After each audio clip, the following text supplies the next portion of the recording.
একটি ছোট্ট গ্রামের নাম ছিল শিউলিপুর। সেখানে থাকত একটি ছোট্ট মেয়ে।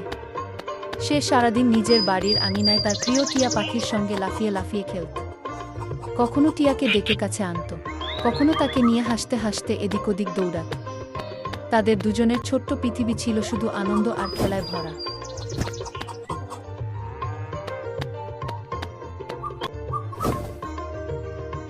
ঠিক তখনই তার দাদি তাকে ডাক দিলেন।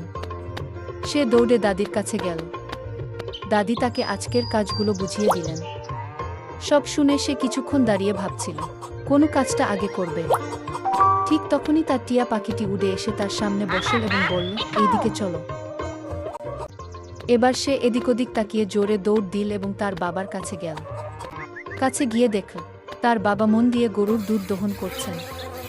সে চুপচাপ গরুর সামনে গিয়ে এক মুঠো খড় তুলে ধরল। গরুটি শান্তভাবে খড় খেতে শুরু করল, আর সে আনন্দ নিয়ে গরুটিকে খাওয়াতে লাগল। মাঝে মাঝে সে গরুর মাথায় আলতো করে হাতও বুলিয়ে দিচ্ছিল। কিছুক্ষণ এভাবেই কেটে গেল। তারপর তার বাবার দুধ দহন শেষ হয়ে গেল।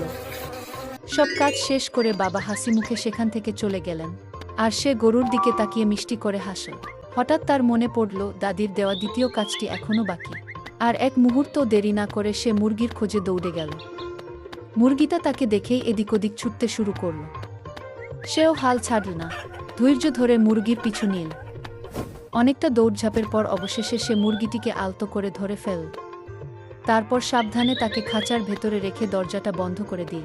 কাজটা শেষ হতেই সে স্বস্তির নিঃশ্বাস ফেলল এবং ঠিক তখনই সে দেখল তার বড় ভাই হাতে মাছ ধরার ছিপ নিয়ে পুকুরের দিকে যাচ্ছে।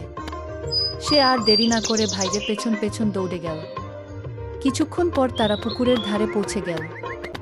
ভাই পানিতে ছিপ ফেলল, আর সে পাশে দাঁড়িয়ে আগ্রহ নিয়ে মাছ ধরা দেখতে লাগল।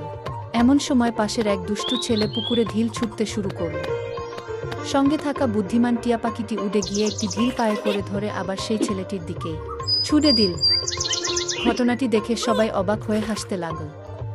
কিছুক্ষণ পর মাছ ধরা শেষ হলো। তারপর তারা দুজন